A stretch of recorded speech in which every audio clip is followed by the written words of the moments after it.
ઓમ નમઃ સદેભ્યઃ. ઓમ નમઃ સદેભ્યઃ. ઓમ નમઃ સદેભ્યઃ.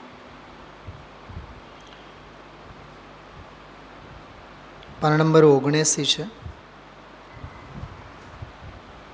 નિયમસાર ગાથા 161મી ગાથા આજે સવારે પૂજ ગુરુદેવશ્રીએ લીધી. વિતરાગી સર્વજ્ઞ ભગવંતોને જાણવું અને જોવું, દર્શન અને જ્ઞાન ચેતના યુગપત હોય છે, એક સાથે હોય છે. સંસારી જીવોને છદ્મસ્તને ક્રમશઃ હોય છે. દર્શન અને જ્ઞાનની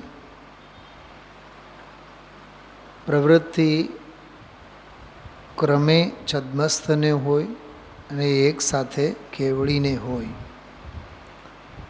મૂળ ગાથામાં એટલી ચર્ચા છે, દર્શન જ્ઞાન ચેતના બંનેની પ્રવૃત્તિ. એ ગાથા પછી અમૃતચંદ્રાચાર્ય દેવનો પ્રવચન સારની ટીકામાં આવેલો એક શ્લોક છે.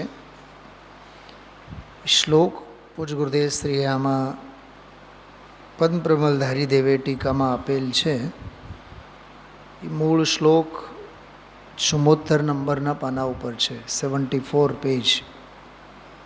શ્લોકનો પાઠ કરીએ આપણે, પછી એને આધારે થોડીક ચર્ચા કરશું, 10 મિનિટની ચર્ચા, અને પછી આપણે એક વિશેષ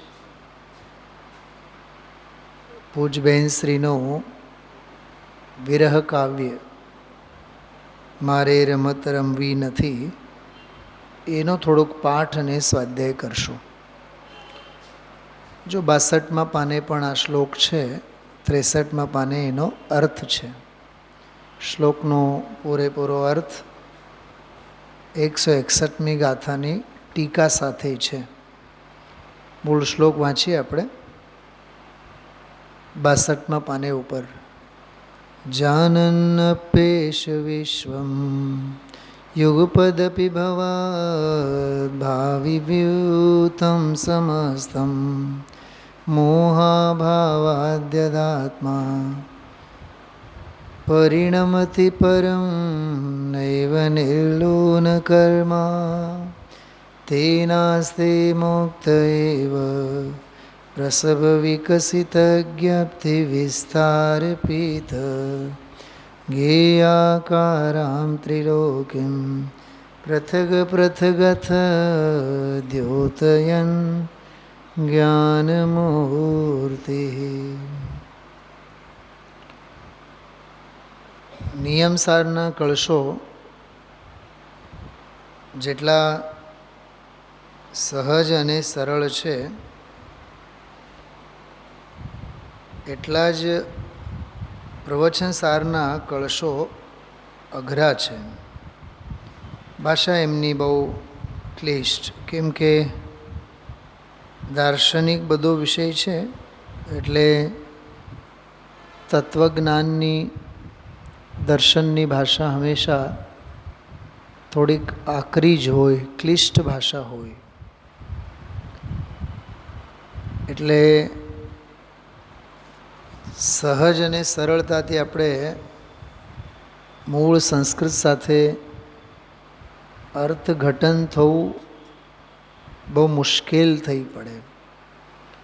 સૌથી વધારે સરળ સંસ્કૃતના શ્લોકો કે શ્લોકોની સરળતા એ આપણને નિયમસાર ગ્રંથમાં જોવા મળે. અને નિયમસાર કરતાં જરાક આકરા કહો અને અઘરા એ આપણને સમયસારમાં જોવા મળે. એટલે નિયમસારના કળશો સૌથી સરળ. સમયસારના પણ ઘણા બધા કળશો 278 કળશોમાંથી આપણે 200 કળશો તો બહુ સરળતાથી સમજી શકીએ, પણ નિયમસાર કરતાં તો થોડીક ભાષા એની આકરી ખરી, પણ છતાં નિયમસારના એમની સરખામણીમાં અઘરા લાગે, પણ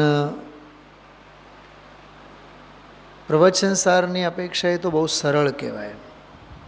અને નિયમસાર સમયસાર સિવાય જે પ્રવચનસારના કળશો છે, સૌથી ઓછા કળશો પ્રવચનસારના, પણ બહુ આકરા કળશો છે. ભાષા એમની બહુ પ્રૌઢ ભાષા, પ્રબુદ્ધ ભાષા. કેવું છે, જો સમયસારની ટીકા કરનારા આચાર્ય પણ અમૃતચંદ્રાચાર્ય દેવ જ છે, પણ એમાં અધ્યાત્મ છે ને, એટલે અધ્યાત્મ રસથી ભરેલા કળશો છે, એટલે એમાં સરળતા છે, સહજતા છે. પ્રવચનસારમાં જ્ઞાન પ્રધાન દાર્શનિક વિષય છે, જૈન દર્શન, જૈન ફિલોસોફીની વાત છે એમાં. એટલે દર્શનની વાત આવે એટલે એમાં ન્યાયની શૈલી ટીકામાં તો આવે જ આવે, પણ શ્લોકોમાં પણ આવે. માંડ 24-27 કળશો છે આખા પ્રવચનસારમાં. તમને વચ્ચે ક્યાંય ટીકાની વચ્ચે શ્લોકો જોવા જ નહીં મળે. અધિકારની શરૂઆતમાં હોય અને અધિકારના અંતમાં હોય, છેલ્લે હોય, મંગલાચરણમાં વગેરે હોય. બાકી પ્રવચનસારમાં કાવ્યને કોઈ જગ્યા નથી. શું કીધું આ? સમયસારમાં તો દરેક ગાથા પછી ગાઈ ઉઠે. અમૃતચંદ્રાચાર્ય ગાય કે નહીં કળશો, પ્રવચનસારમાં એવું નથી. પ્રવચનસારમાં આચાર્ય મુનિ ભગવંતનું ટીકાકારની વાત ખાસ કરીએ. ગાથાકાર મૂળ ગ્રંથ કરતાં તો ગાથાઓ જ લખી છે, તેમણે તો મૂળ ગાથાઓ જ લખેલી છે બેઉમાં, સમયસાર હો કે પ્રવચનસાર હો કે નિયમસાર હો. પણ ટીકાકારોએ કળશોની રચના કરી. પદમ પ્રમલધારી દેવે જેમ ગદ્ય પદ્ય લખે એમ અમૃતચંદ્રાચાર્ય પણ ગદ્ય સાથે પદ્ય શ્લોકોની રચના કરી. જ્યારે બુદ્ધિ પક્ષ હાવી હોય ત્યારે ગદ્યમાં લખાય છે ટીકા, જ્યારે હૃદય પક્ષ હાવી હોય ત્યારે પદ્ય શ્લોકોની રચના થાય. દુનિયાને આ વાત ખબર જ નથી.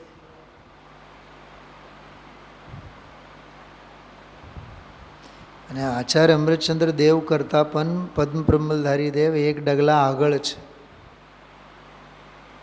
સમયસારમાં 415 ગાથાઓ, એની સામે 278 કળશો. નિયમસારમાં 187 ગાથા, એની સામે 311 કળશો. ગાથા 187, 300 પૂરા નહીં, તોય 311 કળશ કાવ્યો શ્લોકો લખેલા છે. સમયસારમાં 415, પણ 300 પૂરા કળશો નથી, 278. ખ્યાલમાં આવ્યું? 187 ગાથાઓ છે, એમાં 10 ઉમેરો, 18 ઉમેરો એટલે 278 ગાથા, સોરી 187. તો એમાંથી લગભગ 90 કળશો ઓર ઉમેરો એટલે એટલા તો કળશ છે સમયસારમાં.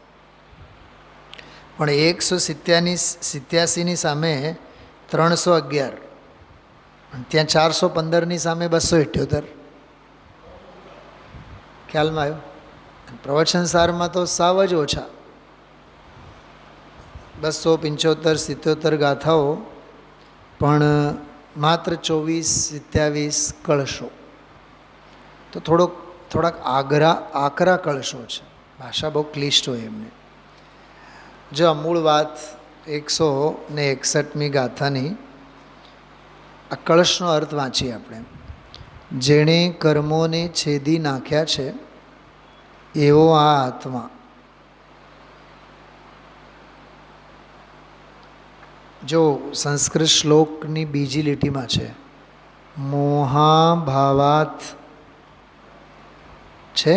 મોહાભાવાત યત આત્મા, એટલે મોહના અભાવને લીધે જે આત્મા છે તે નિર્મૂલ કર્મ, નિર્મૂલ કર્મ એમ હોવું જોઈએ. નિર્મૂલ કર્મ એટલે કર્મોને નિર્મૂલ કરી નાખ્યા છે. ભૂલ દેખાય છે તમને? સંસ્કૃતમાં જુઓ, શ્લોકમાં જુઓ, બધાય લખેલું છે એમાં નિર્લૂન કર્મ. નિર્લૂન શું થાય? 10 વખત પ્રૂફ રીડિંગ થવું જોઈએ. આ બધા બહુ જનવાણીની બહુ મોટી વિરાધના છે. આ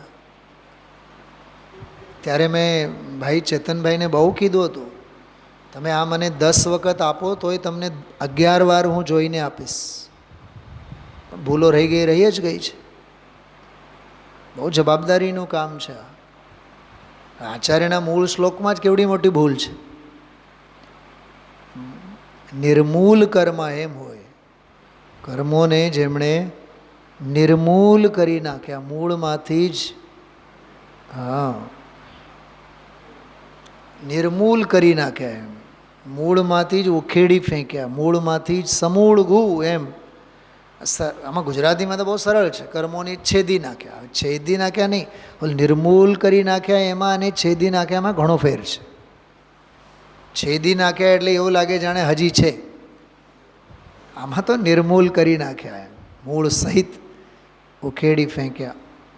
તો મોહાભાવાત યત આત્મા પરિણમતી પરમ નૈવ નિર્મૂલ કર્મ, જેણે કર્મોને છેદી નાખ્યા છે એવો આ આત્મા. હવે જો ભૂત, વર્તમાન અને ભાવિ. હવે આ ભૂત, વર્તમાન, ભાવિ માટે ક્યાં લખેલા છે જુઓ. જાનન અપી એષ વિશ્વમ, જાનતો થકો આ આત્મા. એષ એટલે આ, વિશ્વમ યુગપદ અપી એક સાથે જાણતો દેખતો હોવા છતાં.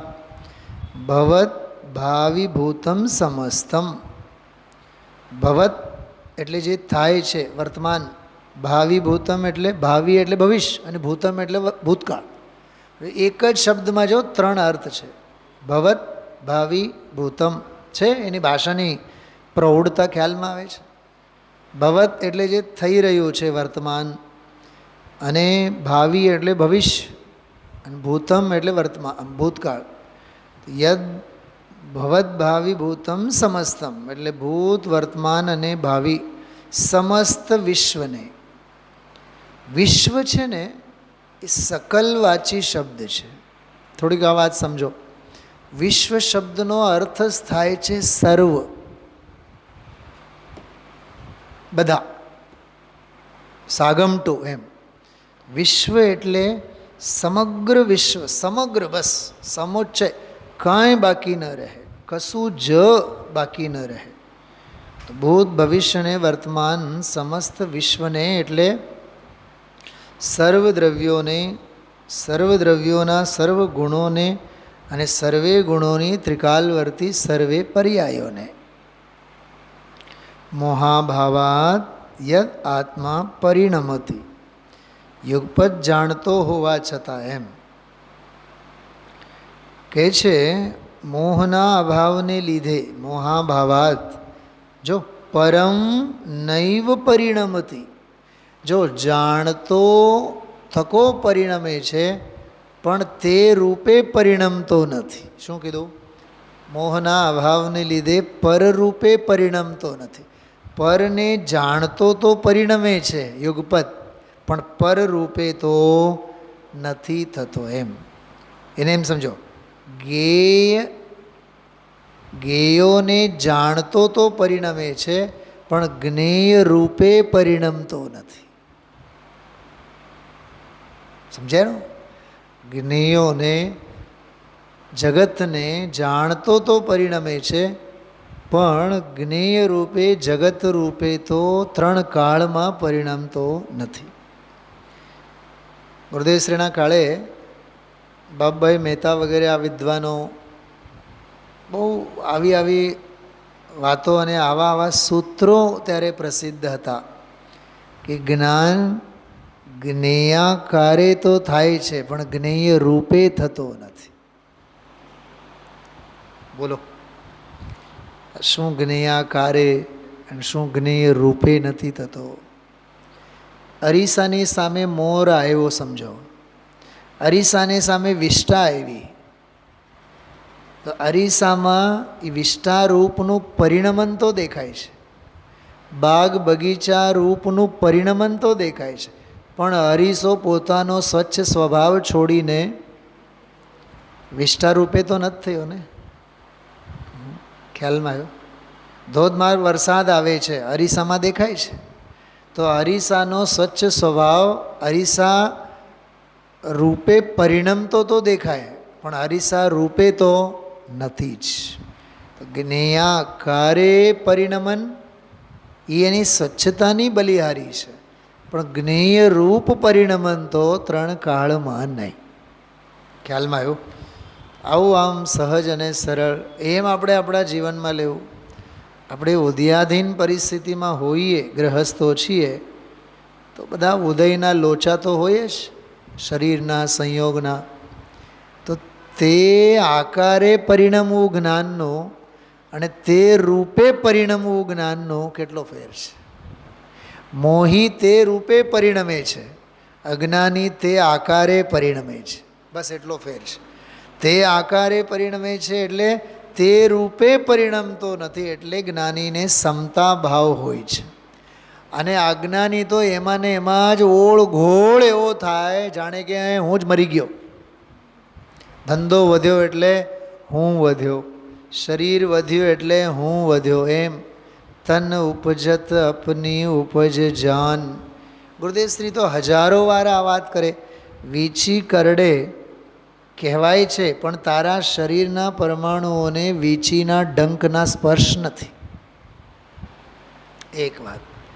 પણ કરડેલ છે એની પીડા થાય છે ને, કે વીંછી કરડેલ છે એની પીડા નથી, કે મને વીંછી કરડેલ છે એવો અણગમો અને દ્વેષ એનો તને સ્વાદ છે. દ્વેષનો તને સ્વાદ છે, વીંછીના ડંખનો નહીં. એમ રાગનો દાખલો આપે, લાડુ ખાય, લાડુનો દાખલો આપે, કોઈ પણ મીઠાઈ ખાય, પૈસાનો દાખલો આપે. મારી પાસે પૈસા આવ્યા, પૈસા પૈસામાં છે, એના પરમાણુ પરમાણુમાં છે, પણ મારા પૈસા, મને લાભ મળ્યો, એ મમતાનો તને સ્વાદ છે, પૈસાનો નહીં. શું ડૉક્ટર સાહેબ, રાગ અને દ્વેષ કેટલો ગજબનો દાખલો છે આ. એમ બાયડી, છોકરા, પરિવાર, ઘર બધા ઉપર લાગુ કરવાનો. લોટરી લાગી, કરોડો રૂપિયા આવ્યા, આખી રાત મોજમાં, કરોડોની લોટરી લાગી, કરોડોની લોટરી લાગી. સવારે છાપામાં આવ્યું કે લોટરી તો કોકને લાગેલી, પણ ખોટા નંબર પર જાહેર કરવામાં આવ્યું, એટલે જેને એ લાગેલી છે 11 વાગ્યા સુધી પૈસા જમા કરાવવા વિનંતી. હવે શું થાય બોલો? આખી રાતના જે હરક પદુડા થયા હતા, હવે આખી જિંદગી રોવે. અને રોવામાં ન પૈસા ગયા છે અને હસવામાં ન પૈસા આવ્યા છે, કેવળ ગમા અને અણગમાનો સ્વાદ છે. કેવું જો? એટલે રાગ અને દ્વેષ કષાયોના અનુભવમાં પણ જીવ કેટલો સ્વતંત્ર અને સ્વાધીન છે. સંયોગો ન આવ્યા છે, સંયોગો ન ગયા છે. તો મોહના અભાવને લીધે જો બહુ સરસ વાત આ ગાથાની ટીકામાં આવી હતી. આચાર્ય દેવે એમ બોલ્યા છે, તમે જોજો નજર જાય તો 62 નંબરના પાને પહેલો જ ફકરો છે ને, પહેલો ફકરો ટીકાનો, પ્રથમ તો. એમાં એ ફકરો જ્યાં પૂરું થાય છે ને ત્યાં જો, આમ હે જડમતી પ્રાથમિક શિષ્ય, જો તું દર્શન શુદ્ધિના અભાવની લીધે માનતો હોય તો ખરેખર તારાથી અન્ય કોઈ પુરુષ જડ નથી. જો અજ્ઞાન અહીંયા ઊભું છે કે દર્શન શુદ્ધિનો અભાવ. દર્શન શુદ્ધિનો અભાવ એટલે યથાર્થ શ્રદ્ધાનો અભાવ છે. સમજાય છે? એને વસ્તુ સ્વરૂપનો જરી સરખો ખ્યાલ નથી, એવો એ જીવ છે. ખ્યાલમાં આવ્યું? મોહનો અભાવવાળી વાત પણ આમાં પછી આવેલી છે.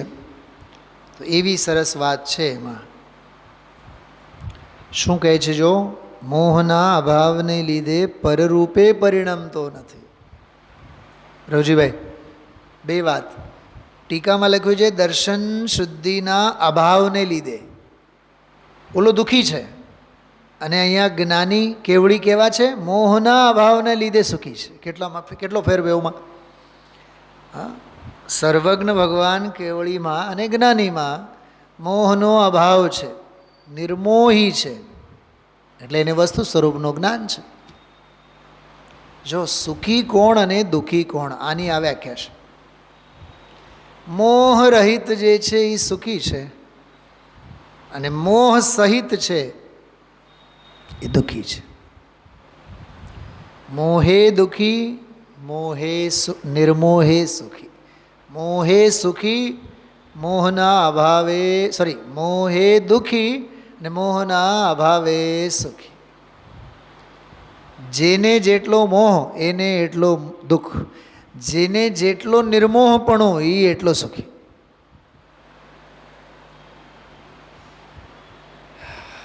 કેવું સરસ છે. શું રાજુભાઈ સમજાય છે?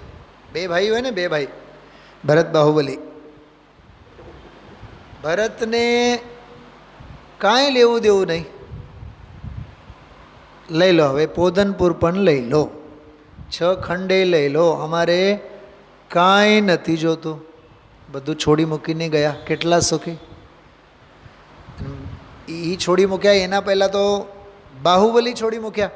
અરે રે, ધિકાર છે, એક પોધનપુરનો મોહ છૂટતો નથી. જોજો, હા, એક વાત કહું, સાંભળો. એક પોધનપુર માટે બેઉ લડ્યા. લડ્યા કે નહીં બેઉ? પણ મોહ હતો ત્યારે. મોહ એટલે એ પ્રત્યેનું વલણ. પોધનપુર મારો, હું શું કામ છોડું? બેઉ મોહના ખૂટેથી બંધાયેલા હતા, અને બેઉ જ્ઞાની. મને તો ઘણીવાર આશ્ચર્ય લાગે, જગતના મૂર્ખાઓ લડે ને ડૉક્ટર સાહેબ, 5-25 લાખ રૂપિયામાં મા બાપને પણ બાંટવામાં વહેંચવામાં તૈયાર હોય, એમાં કાંઈ નવાઈની વાત નથી. આપણે તો સલાખા પુરુષો પણ લડી મર્યા છે. હા, મર્યા નહીં પણ લડ્યા છે. ખરેખર હું તમને કહું, મને કોઈ નવાઈ નથી લાગતી. આપણે એક મુમુક્ષુ છે અહીંયા, એ ભાઈ આવતો ખબર નહીં, એ હવે સ્વાધ્યાયમાં આવવાનો બંધ થઈ ગયો છે. 2 સગા ભાઈ, કેવળ 5-6 લાખની દુકાન માટે બેઉમાં કોર્ટ કેસ. સાહેબ, હા, અને એ માથાકૂટ મારી પાસે આવી સમાધાન માટે. સમાધાન એટલે અંગત રૂપે આપણે બેસીને કરીએ. ઓલો આવીને કહે કે સાહેબ તમે એને સમજાવો, ઓલો કહે કે તમે એમાં. મેં કીધું ભાઈ સાહેબ, તમારું આગમ અને અધ્યાત્મ શું છે મને કંઈ ખબર જ નથી. તો હું એક સાધર્મ્ય વાત્સલ્યને લીધે એની દુકાને પણ ગયો. દુકાને ગયો, સાંભળ્યું બધું, પણ મને એમ થયું કે આમાં ક્યાંય લપમાં પડવા જેવું નથી. પણ છતાં સાધર્મ્ય વાત્સલ્યને લીધે બેઉને મેં પ્રેમથી વાત સમજાવવાની કોશિશ કરી. પછી શું થયું શું ન થયું કાંઈ ખબર નથી. આ છેલ્લા 1-2 વર્ષ કોરોનાની કૃપા થઈ એના પછી. પણ એક 2-5-6 લાખની દુકાન માટે, એક જ માના પેટથી જન્મેલા, અચ્છા, બેઉ જ્યાં સુધી છે ત્યાં સુધી લડશે. અચ્છા, વયા જશે ત્યારે તો એ દુકાનમાંથી એક પણ પરમાણુ બેઉ ભાઈમાંથી કોઈ નથી લઈ જવાના, પણ જ્યાં સુધી છે ત્યાં સુધી લડવાના. આ પર્યાયનો સત્ય છે. પણ છતાં હું તમને કહું છું, મને એમાં કોઈ નવાઈની વાત નથી લાગતી. કે ભરત બાહુબલી પણ લડ્યા છે.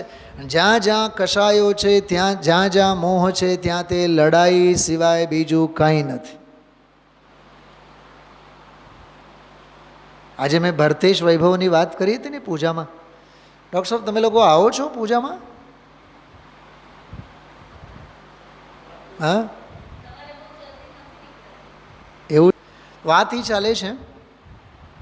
દર્શન શુદ્ધિનો અભાવ છે એટલે દુઃખી છે, મોહનો અભાવ છે તો સુખી છે.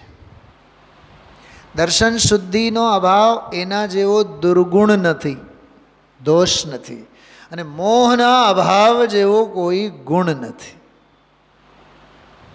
તો એક પોદનપુર માટે બેઉ જાણતા હતા. ગજબની વાત. જો બંને 3 જ્ઞાનના ધારી છે, અવધિ જ્ઞાની હોય, શલાકા પુરુષ અવધિ જ્ઞાની હોય, તો બાહુબલીને ખબર નથી? અચ્છા, બાહુબલીના જ્ઞાનમાં એવું ના એવું હોય કે હું ના પાડીશ, ઓલો માનશે નહીં, લડવા આવશે, બંને વચ્ચે લડાઈ થશે અને હું જ જીતીશ અને ઓલો હારી જશે મોટો ભાઈ, પછી હું જ બધું મૂકીને દીક્ષા લઈને જતો રહીશ. પણ જ્ઞાની કોઈ દી અપ્રયોજનભૂત જ્ઞેયોમાં જ્ઞાનને વેડફતા નથી હોતા. અચ્છા, ઓલાને ભરતને ખબર ન હોય મારે લડવાનો વારો આવશે, હારવાનો વારો આવશે, તોય બાહુબલી બધું મૂકીને દીક્ષા લઈ લેશે, પછી મને વૈરાગ્ય થશે, હું એ મૂકી દઈશ, હું એ દીક્ષા લઈશ, અને ઓલાને કેવળ જ્ઞાન થશે એના પહેલાં તો હું કેવળ જ્ઞાન લઈને જતો રહીશ. તમે વિચાર કરો, બેઉ કેરેક્ટર બાહુબલી અને ભરત એક પોદનપુર માટે બેઉ લડ્યા, પણ જ્યાં સુધી મોહ હતો ત્યાં સુધી. મોહ એટલે વલન, મારાપણું, મિથ્યાત્વ નહીં. બેઉ સમ્યક દૃષ્ટિ છે, ક્ષાયિક સમ્યક દૃષ્ટિ, પણ એના પ્રત્યેનું વલણ છે ને, મારું છે, મારાપણું છે એમ.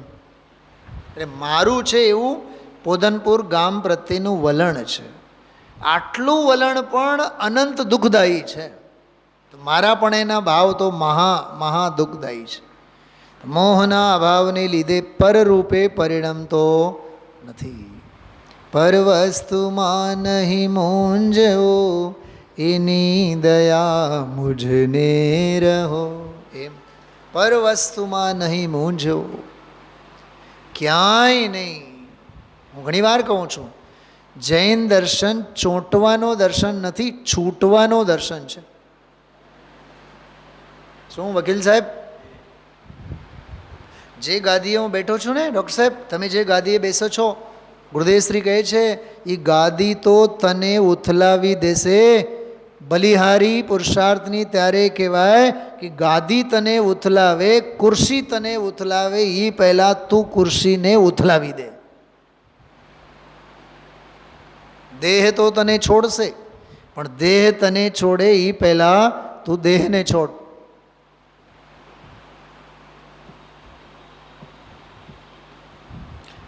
ઘણા વડીલો એવા હોય વકીલ સાહેબ, હા, પેઢી ચાલુ જ હોય, 90 વર્ષની ઉંમર થઈ ગઈ હોય, 90 વર્ષની ઉંમર થઈ ગઈ હોય, તોય પ્રવૃત્તિના નામે કલાક 2 કલાક પણ જઈને એ પ્રવૃત્તિ કર્યા જ કરે. અને એમાં હાર્ટ ફેલ થાય. જેમ આજ સવારે વૈરાગ્યનો દૃષ્ટાંત ગુરુદેવશ્રીએ, હા, ઓલા રૂપચંદજી મલકાપુરવાળા, મોક્ષમાં પ્રકાશક બધું મોડે, આમ બેઠા હતા, આમ ઢળી પડ્યા, જોવું તો કાંઈ ન મળે, પ્રાણ ઉડી ગયા. પેઢીનો મોહ છૂટતો નથી. કોક વાર તો એવોય થાય, ત્યાંથી સીધા એમ્બ્યુલન્સને બોલાવીને હોસ્પિટલે જવાનું થાય. ઘરના પછી ત્યાં ખબર અંતર કાઢવા જાય, ત્યાં સુધી તો બાપા વયા ગયા હોય ઉપર. વિચાર તો કરો, કેટલી મમતા છે. હા, ખરેખર હું તમને કહું, 50-55 વર્ષ પછી, 60 વર્ષ પછી દીકરા દીકરી બધા ઠેકાણે પડે ને, તો દેવગુરુ ધર્મની આરાધના અને તત્વ અભ્યાસ અને આત્મભાવના સિવાય કાંઈ ન હોવું જોઈએ જીવનમાં. એટલે એના માટે જ મેં આ તમને મારે રમત રમવી નથી, એ અત્યારે પદની મારે ચર્ચા કરવી છે. અત્યારે આ તો આમસ્ત એક શ્લોકનો ક્રમ આજે આવ્યો છે, એટલે શ્લોકનો અર્થ હું વાંચું છું. મોહના ભાવને લીધે પરરૂપે પરિણમતો નથી.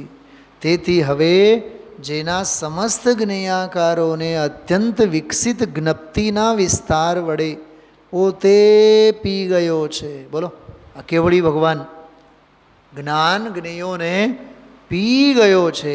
એવા ત્રણેય લોકના પદાર્થોને પૃથક અને અપૃથક પ્રકાશતો તે જ્ઞાન મૂર્તિ મુક્ત જ રહે છે. કેટલું સરસ લખ્યું છે. પૃથક પણ પ્રકાશે છે અને અપૃથક પણ પ્રકાશે છે. આ શું છે? મારા જ્ઞાનમાં ટંકોત્કીર્ણ છે. મારા જ્ઞાનમાં જાણે કે ખચિત થયા છે, અંકિત થયા છે, અરે ખોડાઈ ગયા છે, ડૂબી ગયા છે. એનું નામ અપૃથક. અને ગમે તેટલા ટંકોત્કીર્ણ હોય, ખોડાઈ ગયા હોય, તોય મારામાં એમનો પ્રવેશ તો છે જ નહીં. એનું નામ પૃથક. સર્વગત અને અસર્વગત એના અર્થમાં છે આ. ખ્યાલમાં આવ્યું? જ્ઞાનમાં જ્ઞેયો જાણે કે ડૂબી ગયા હોય, અંકિત થયા હોય. સમજાય છે? એનું નામ અપૃથક. છતાં જ્ઞાનમાં કોઈ જ્ઞેય પ્રવેશ તો નથી જ કર્યા. એનું નામ પૃથક. ચલો આ જો વૈરાગ્યનો પ્રસંગ. હા, સ્વરૂપચંદ કરીને મુમુક્ષુ નાની ઉંમરનો પરણેલો નહોતો, ત્યારથી 10-10 હજારનો કાપડનો વ્યાપાર, મોક્ષમાં પ્રકાશક આખું કંઠસ્થ. 67માં પાને છે, 67. આજ સવારના વ્યાખ્યાનમાં ગુરુદેવશ્રી વાત કરી હતી. નાની ઉંમરનો કુંવારો અમે ત્યાં ગયેલા, એને મોક્ષમાં પ્રકાશક આખું કંઠસ્થ. એ પરિણ્યો અને અત્યારે તો મોટો વ્યાપાર. એનો ભાઈબંધ હતો, 2 જણા વાતું કરતા અમતા કાંઈ ન મળે બેઠા હતા. 28 વર્ષની ઉંમરનો, પોતે વાતું કરતો હતો. એક અડધી મિનિટ આમ જોયું, ફૂ એટલું જ્યાં થયું ત્યાં મરી ગયો. બોલો, બેઠા બેઠા કાંઈ ન મળે, રોગ નહીં, ફૂ થઈને ઉડી ગયો. આ દેહની સ્થિતિ છે. પણ કેટલું આ જીવને લડવાનું છે અને કેટલું મારું મારું મારું મારું કરીને વર્તવાનું છે, વિચાર કરો. કાલના પ્રવચનમાં એ શ્લોકનો અર્થ આપણે વાંચ્યો. મારે કેવળ 1-2 મિનિટ જ આમાંથી એક મર્મની વાત વાંચવી છે. જો 79 નંબરના પાને 79 થર્ડ પેરેગ્રાફમાં જો, અહીં તો આત્માની વાત છે. ભગવાન કરવાનું તો આ છે. મળ્યું બધાને? કરવાનું તો આ છે, કરવાનું એને છે અને કરવાનું આ છે. જો કરવાનું એને છે અને કરવાનું આ છે, કર્તવ્ય શું અને કરે કોણ? અરે ભાષા સમજાય છે? સાંભળો છો કે નહીં? રાજુભાઈ મળ્યું નહીં મળ્યું? હજી ગજબ છો યાર. 79 પેજ, થર્ડ પેરેગ્રાફ, ફટાફટ મળવું જોઈએ. જો ગુરુદેવશ્રીના પ્રવચન નહીં સાંભળવાનો આ ગેરલાભ છે. સાંભળેલો હોય ને ફટ દઈને મળે. હું પાના નંબરે કહું છું, ફટાફટ ગોતી લેવું જોઈએ. હિસાબ કિતાબ કેમ મળે બધું? હા છે ને આમાં. કરવાનું એને છે, જો એને છે કરવાનું, કોઈ આવીને કરે નહીં. અને કરવાનું આ છે. વાહ, આ કરવાનું છે. બાકી એ સિવાય એ આત્મા બીજાનું કંઈ કરી શકતો નથી. રાગનો કરતા પણ નથી. એ તો જ્ઞાયક સ્વરૂપ છે. ખ્યાલમાં આવ્યો? જ્ઞાયક સ્વરૂપ થયો. જો જ્ઞાયક સ્વરૂપ છે અને જ્ઞાયક સ્વરૂપ થયો છે ને, કેટલો ફેર છે બેઉમાં. જ્ઞાયક સ્વરૂપ છે એ તો ત્રિકાળ સ્વભાવ, થયો એ પર્યાયમાં પરિણમન. એની વચ્ચે અનંતકાળ નીકળી જાય. શું કીધું? ઘણા મિત્રો છે ને, આજે મને 27 વર્ષ થયા, લગભગ 27 પૂરા થયા. આજની તારીખમાં પણ વર્ષોથી મને કહે છે, સાહેબ બસ હવે તો બસ સ્વાધ્યાયમાં આવવાનું ચાલુ કરવાનું છે. એ ધનની ઘડી આવતી નથી, એ ધનની દિવસ આવતો નથી, અને ભાઈ સાહેબ કોઈ દિવસ સ્વાધ્યાયમાં આવતા નથી. ઘણા બહેનો એવા છે, ઘણા ભાઈઓ એવા છે. મને તો એ ક્રમબદ્ધ જ દેખાય. મને તો એ હોનહારની વિચિત્રતા દેખાય. આ જીવોને ક્યાં કહેવા ગયા હતા આપણે? આ બેઉને ક્યાં કહેવા ગયા હતા આપણે? એમને તો ઓળખતા નથી. જે મુમુક્ષુઓ સાથે પરિચય હતો સહજ આવી ગયા, આવતા થઈ ગયા. આ તો હોનહારની વાતો છે, ભવિતવ્યની વાતો છે. કાળ લબ્ધિ પાકે ત્યારની વાત છે. આ રુચિ અને રસ અંદરમાં કેળવાવું જોઈએ.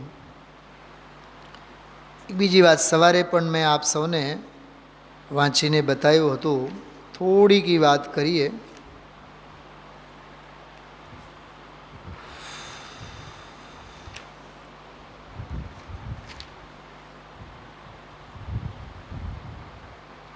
પાના નંબર 81 કાઢો, 81. એમાંનો થોડોક અંશ જુઓ. પહેલો જ ફકરો છે, 4થી 5મી લીટીમાં. ઓહો હો, આ કંઈ કથા વાર્તા નથી પ્રભુ, તારી ચીજની મહિમા છે. તને જે પર તરફની મહિમા કોઈ ચીજ ઉપર આવે એ બધું જાણવા લાયક છે. એની મહિમા શું કરે છે જો સમજાય છે, એ જ્ઞેય માત્ર છે. મહિમા આવે ને, આ સારું અને આ ખરાબ સમજી જ લેવાનો. સ્વભાવ અધિકપણું લાગતું નથી, સ્વભાવની વિશેષતા ભાસતી નથી. ખ્યાલમાં આવ્યું? ઓહો હો, આ કંઈ કથા વાર્તા નથી પ્રભુ, તારી ચીજની મહિમા છે. તને જે પર તરફની મહિમા કોઈ ચીજ ઉપર આવે છે બધું જાણવા લાયક છે. એની મહિમા શું કરે છે? તારાથી પર ચીજ જે છે, પૈસા, લક્ષ્મી, સ્ત્રી, કુટુંબ, આબરૂ, એ તો જાણવા લાયક છે. જાણવા લાયકમાં મારું માને છે. એ સંસારમાં રખડવાની મોટી ભ્રમણા છે. ડૉક્ટર સાહેબ સાંભળો, લંડનમાં એક ફેમિલી છે, એની ઘરે હું રોકાણો 3 દિવસ. એકનો એક દીકરો, બહુ મોટો ડૉક્ટર, પોતે ડૉક્ટર, મોટામાં મોટા ડૉક્ટર, શ્રીમતી ડૉક્ટર, પુત્ર વધુ આવેલી એ ડૉક્ટર, ઘરે 4 ડૉક્ટર. 3 દિવસમાં શું દીકરાના વખાણ, શું પુત્ર વહુના વખાણ. હમણાં 6 મહિના પહેલાં આપણે સોનગઢમાં પ્રતિષ્ઠા થઈ, સોનગઢમાં પધાર્યા હતા. પછી યાત્રા કરતાં કરતાં રાજકોટ આવ્યા. 10 મિનિટનો સમય કાઢીને મારી પાસે આવ્યા.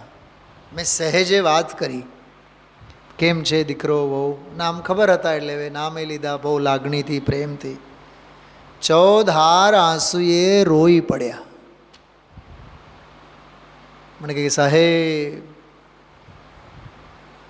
10-12 વર્ષમાં માળો બધો વેર વિખેર થઈ ગયો. દીકરાએ છૂટાછેડા લીધા, મગજે બગડી ગયો, અને બીજા કોઈ અંગ્રેજ બ્રિટિશરો સાથે કંઈક માથાકોટ પરણી બરણીને મા બાપને તરછોડીને બીજા મકાનમાં વયા ગયા. મુમુક્ષુ ઉદય કોઈને નથી છોડતો. તત્વજ્ઞાન હશે તો જીવિત છીએ, નહીં તો મરેલા જ છીએ. રડે રડે રડે નાના બાળકની જેમ રવજીભાઈ. તો હું આમ થોડોક અસહજ થયો. મેં કહ્યું, સાહેબ તમે સાતા રાખો, થઈ જશે બધું, કાંઈ વાંધો નહીં. બોલો એ ચમક દમક, બોલો ભાભીશ્રી કેટલા વર્ષના રહ્યા? 2009માં હું જઈ આવ્યો હતો, 2007 અને 2009માં, અને આ 24, 12-13 વર્ષ પૂરું. હવે જિંદગીભર આ છે, ગુરુદેવસિંહ બોલ્યા, સંસારમાં રખડવાની મોટી ભ્રમણા છે. કેટલો આર્ત ધ્યાન જીવનમાં કરશે વિચાર કરો. ઘડીએ ઘડીએ દીકરાને યાદ કરી કરીને, માં જીવતી મરી ગયેલી હોય, બાપ તો ક્યારનો મરી ગયેલો હોય. ક્યાં ગયો એ ભણતર? ડૉક્ટર સાહેબ એ કેમિસ્ટ્રી ક્યાં કામ આવે? એ ફિઝિક્સ ક્યાં કામ આવે? આ સ્પિરિચ્યુઅલ, આ અધ્યાત્મ વિદ્યા જેવી કોઈ વિદ્યા નથી. અને ભાગ્ય પ્રમાણે 2 ટંચના રોટલા તો મળવાના જ છે. એ તો મ્યુનિસિપલ કોર્પોરેશનમાં પટ્ટાવાળો પણ 2 ટંચના રોટલા કમાવે છે. એમાં શું છે? આપણે વધીને સોના અને ચાંદીની થાળીમાં ખાશું, પણ ખાશું તો રોટલા જ ને. અને એ ડાયાબિટીસ અને તમે શું કહેવાય, હા શું, હા ડાયાબિટીસ અને બીપી એ આવેલ હોય તો ઘી બંધ, તેલ બંધ, ઘઉં એ નસીબમાં નહીં. પછી તો હા કોલેસ્ટ્રોલ વધે, પછી બાજરાના રોટલા ખાઓ, હા પછી જુવારના ભાખરી ખાઓ. તમે વિચાર તો કરો, આખી જિંદગી જ્યુસ ગટગટાવી ગયા હોય, હવે રાગીના આંબીલ ઉપર આવી જાય. તો વિચાર કરો કેવી ખાનપાનની આખી સ્ટાઇલ થાય. દેહની સ્થિતિ થતાં ઉદયને ફરતા વાર નહીં લાગે. એટલે ગુરુદેવશ્રી કહે છે સંસારમાં રખડવાની મોટી ભ્રમણા છે. ચલો 40 મિનિટ તો થઈ, આપણે 10-15 મિનિટ આનો આનંદ લેશું. પૂજ્ય બહેનશ્રીના જીવનમાં બહુ વૈરાગ્યના બધા પ્રસંગો બન્યા. નાની ઉંમરથી જ પૂજ્ય ગુરુદેવશ્રીનો સહવાસ અને પ્રજ્ઞાચક્ષુ તો હતા જ, સ્વાનુભૂતિ દર્શન અને વચનામૃત અદ્ભુત કૃતિઓ છે. દરેક ઉદ્ગારોમાં, વાક્યોમાં અધ્યાત્મ રસ ટપકતો હોય છે. જાગતો જીવ ઊભો છે ક્યાં જાય, બોલો.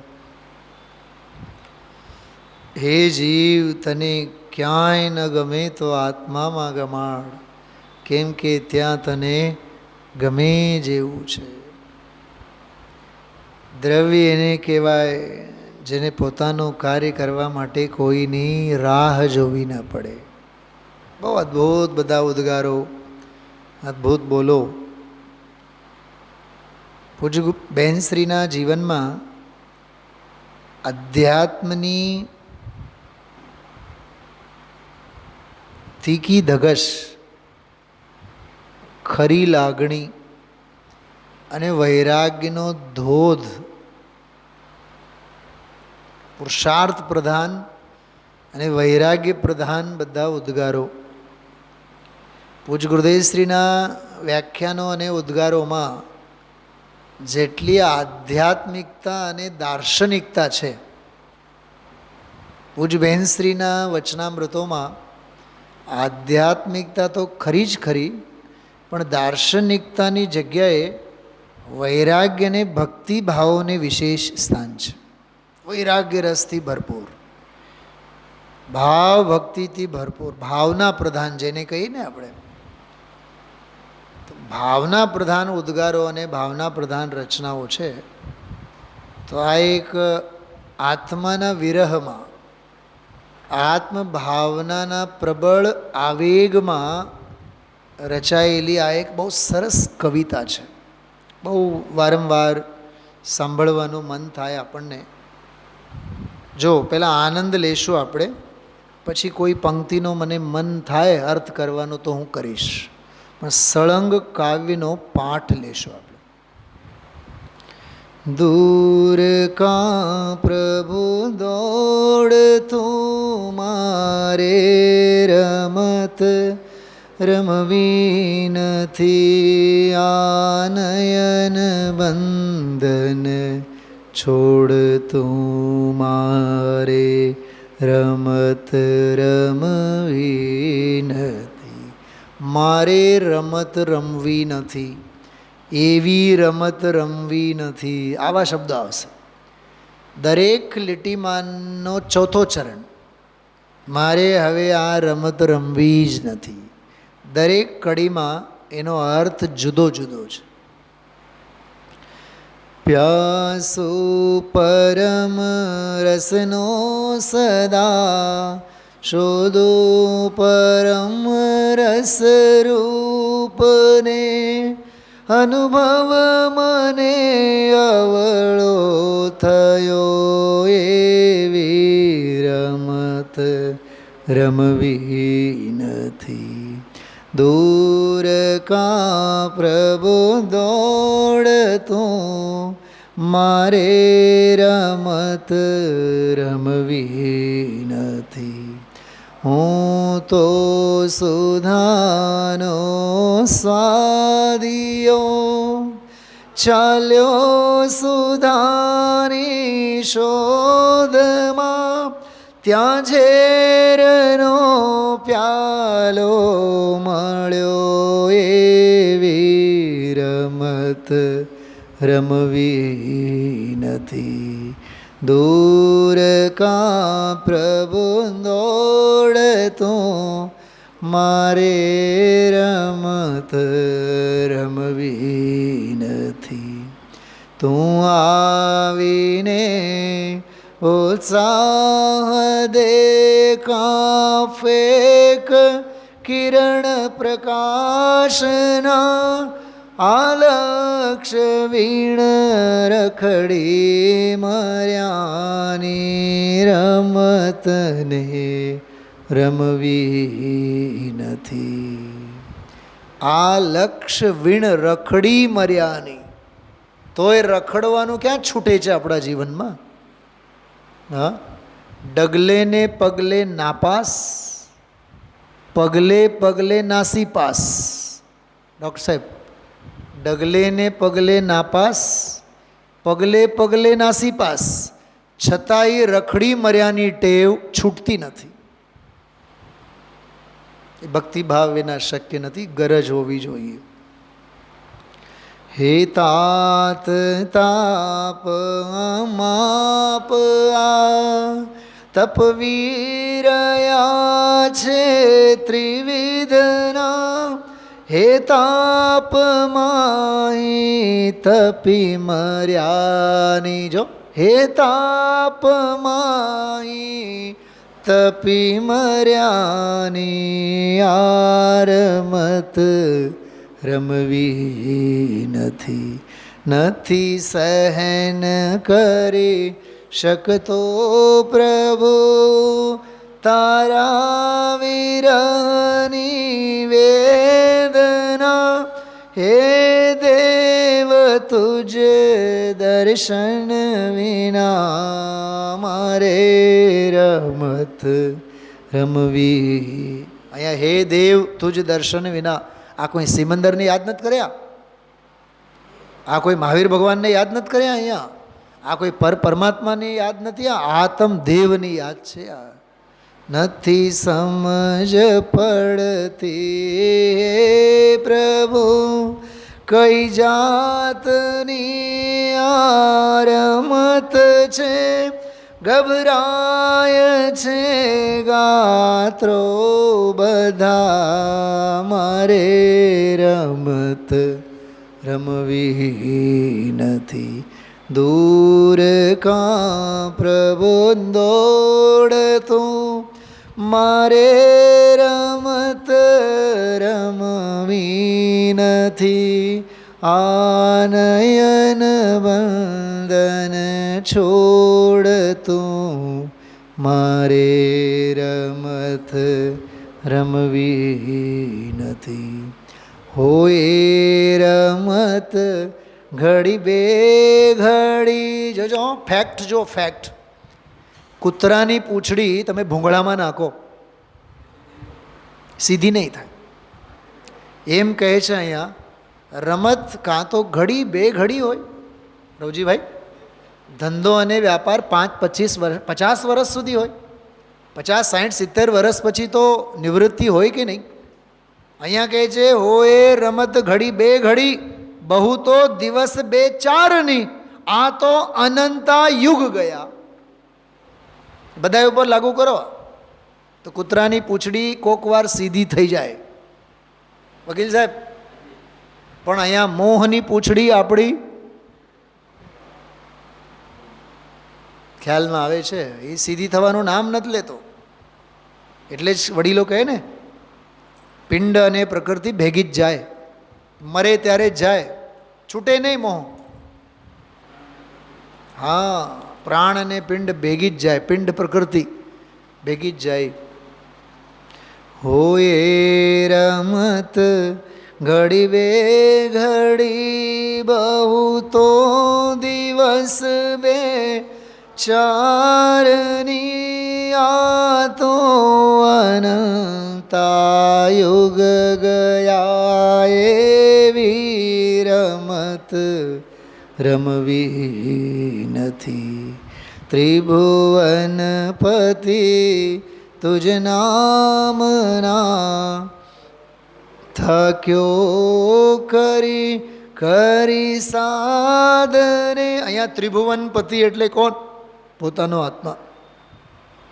ત્રિભુવનપતિ તુજ નામના, થાક્યો કરી કરી સાધને. સુણતા નથી કેમ દાસને, આવે રમત રમવી. એ સુણશે નહીં, એ સાંભળશે નહીં, તારે સાંભળવું પડશે. શું કીધું? શું સમજાણું મીનાબેન? દુનિયામાં છે કોઈનું સાંભળે એવું?